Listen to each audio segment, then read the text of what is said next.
Is Brad Marchand a Hall of Famer? That was the question on an NHL Network panel this week. And I think all of us agreed in June that yes, Brad Marchand is a Hall of Famer. But apparently not everybody. Here's former NHL forward and current NHL Network analyst Mike Johnson on why he might not be headed for Toronto. Brad Marchand, if he did not play again in the National Hockey League, he retires tomorrow. Is he a Hall of Famer, Mike Johnson? No. Whoa. And that's not to slight his career. It's an incredible career. The fact that we're having a conversation tells you it's been amazing. But I think about, yes, the success of the 2 Stanley Cups, but he hasn't had an individual award that has been solely his. He's done a lot of winning. Hasn't had an Olympics, but he's had some other international success. He's right there, but 1,000 points is not enough to get in without being the absolute best at certain moments in your career, a la Forsberg or Lindros, where they're dominantly the best player. He needs the 3 or 4 more years, gets to 1,200 points, then he's in. But right now, you look to other guys that are not, whether it's Keith Tkachuk, who's not been involved in his Hall of Fame yet, or Curtis Joseph, guys who have had sort of better individual careers without the Stanley Cups, I think would pass him at this moment. Interesting. Okay. So he's saying Brad Marchand can't get in because he hasn't won an individual award. But then Keith Tkachuk and Curtis Joseph should get in. Guys who I think should be in the Hall of Fame, who have also not won an individual award. There's so many different things we can poke through this that I almost don't even know where to start with this argument that Brad Marchand somehow not a Hall of Famer. Like, you want to talk about Keith Tkachuk? I think he should be in there. Keith Tkachuk not only doesn't have an individual award, he has 0 top 10 Hart Trophy MVP finishes. 0. Curtis Joseph has 1. Brad Marchand has 4 top 10 MVP finishes. So no, he didn't capture the award. He was not as prestigious as Corey Perry, but he was in there amongst his peers 4 times. 4 times more than Keith Tkachuk and 4 times as many times as Curtis Joseph. Okay, so he's already better than the guys who are just barely not making the Hall of Fame and should be in the Hall of Fame. And we want to keep comparing him to Keith Tkachuk, a guy who I think should very well be in. Brad Marchand has 4 straight seasons of 85 points or more. 4 straight. Keith Tkachuk only had 2 85-point seasons total in his whole career. And never had a 100-point season like Brad Marchand had. Alex McGillney, who got in this year, and everyone was so excited. Finally, Alex McGillney gets to get in. Way overdue. He never won an individual award.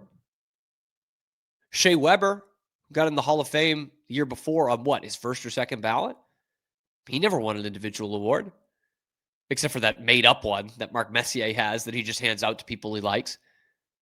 And none of those guys won the cup. Brad Marchand won it twice. So clearly it's not a prerequisite to get in the Hall of Fame to have an individual award. Because we're seeing a bunch of guys going in the last few years who didn't win a single one. Marian Hossa, another one. He's a first ballot. He never won an individual award. Never even finished inside the top 10 for Hart voting. He went in on the first ballot. Brad Marchand had 4 times where he finished inside the top 10 for Hart voting. And then there's another one that really sticks out to me. So you mean to tell me, Mike Johnson, you mean to tell me that someone who has played 1,100 NHL games, has 391 goals, just over 1,000 points, and has won the Stanley Cup, should not be in the Hall of Fame? What about a guy who has done all of those things, but has scored 400 goals and has won 2 Stanley Cups? Seems like a no-brainer, right? Well, the first player on there is Martin St. Louis, a first ballot Hall of Famer. No one around the hockey world had a second thought about it. The second player with even better numbers is Brad Marchand, who has essentially an identical career to St. Louis, except with more goals and with more success. Now, look, I get it. St. Louis did win the MVP and the Art Ross Trophy in 2004. It was the same year that Lightning won the Stanley Cup. So there's your big individual award. But he won the Art Ross as the league's leading scorer with 94 points in a full season schedule. Again, look, leading the league is leading the league. I don't want to move the goalposts here, but we're going to put him in first ballot and leave Marchand out of the Hall of Fame entirely on the basis of one season that would have had St. Louis tied for 8th in points this past year in the NHL. That's the thing. That's the individual award that we're keeping Brad Marchand out of. And what's funny is they actually have the same amount of 100-point seasons. But Brad Marchand's 100-point season only got him tied for 5th in the scoring race. So by this logic of needing an individual award to legitimize your Hockey Hall of Fame case, we're giving credit to Marty St. Louis for playing in the peak of the trap hockey era, where the next season they changed the rules to allow for more scoring. That's how bad it was. That's the season where Marty St. Louis leads the league in points, and we're like, okay, first ballot, Hall of Fame, he's got to be in, according to Mike Johnson. And you want to bring international success in here too? Then we're going to leave no doubt. Okay, because Brad Marchand has played in an era where when his prime came around, there was no best-on-best international hockey. It had been wiped off the face of the planet in his prime. And he wasn't playing in the World Championships because he was in the playoffs every year. So he's played twice for Canada in best-on-best competition, and he won gold both times. He did it at the Four Nations this past year, and he scored the gold medal winning goal at the 2016 World Cup of Hockey. So he's got the international success too. He's got the NHL success. He's got the numbers. He's got the points.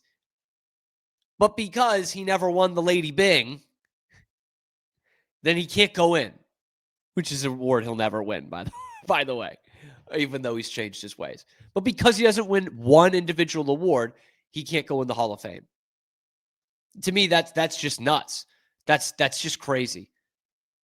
You know, it's tough for me to fathom. Like Shea Weber, I don't think any of us had a second thought about him going in the Hall of Fame. He never won the Norris. Not one time. He finished in the top 3 a couple times, but that doesn't matter according to Mike Johnson. You got to win. There's so many holes in this. And I'm going to go analytical with it too. Not just the counting stats and those points, but what I love more than just about anything on the internet is Hockey Reference's similarity scores. That I think can tell so much. It's all about point share. And Brad Marchand has Hall of Fame similarity scores. Okay, let me just run down the list for you. And I want you to do me a favor. I want you to pause the video, stop me when you hear someone that isn't a Hall of Famer or isn't going to be a Hall of Famer in short order. Through 18 seasons, Brad Marchand's similarity scores match up with Steve Yzerman, Joe Thornton, Brett Hull, Marcel Dion, Jerome McGinley, Patrick Kane, Bobby Hull, Evgeny Malkin, Steven Stamkos, and Joe Sakic. Which of those guys isn't a Hall of Famer? Which of those guys that Brad Marchand is so closely related to in point production is not a Hall of Famer? I'll wait. And you want to go it through years of his career. It's the same guys on the list. Bobby Hull, Marcel Dion, Patrick Kane, Stamkos, Thornton, Beliveau, Yzerman, Malkin, St. Louis, Iginla. Like, just stop me when it's not a Hall of Famer on the list. It's crazy. And I know, like, he is going to get a couple more years, and he is going to get the points that's going to satisfy Mike Johnson, but probably not the individual award. And he's going to be a slam dunk Hall of Famer. But the point is, he's a Hall of Famer right now. Right now. By all the metrics we use to find Hall of Famers. And I'm a guy who loves top 10 MVP votes in any sport. I think that's such a good indicator of how they were in their prime. And Brad Marchand had one hell of a prime. Wasn't Connor McDavid, okay? Wasn't Nathan McKinnon. Wasn't Sidney Crosby. But he's absolutely a Hall of Famer.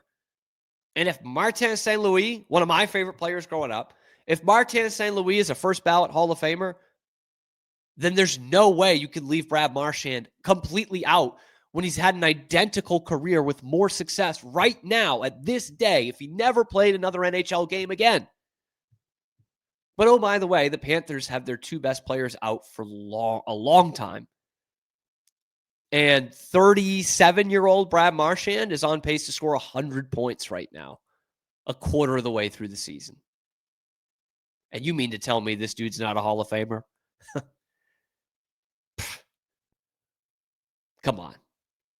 Let me know what you think in the comment section below. Is Brad Marchand a Hall of Famer right now? Because he will be at the end of it, but he is a Hall of Famer right now. Let me know what you think in the comment section below. Be sure to like the video, subscribe to the channel. It's completely free. It helps me keep my job. And we are live here every weekday, high noon Eastern time on YouTube, and then wherever you get your podcasts as well. It's your lunchtime alternative to Boston Sports Talk Radio, The Wicked Boston Show with Cam Stewart.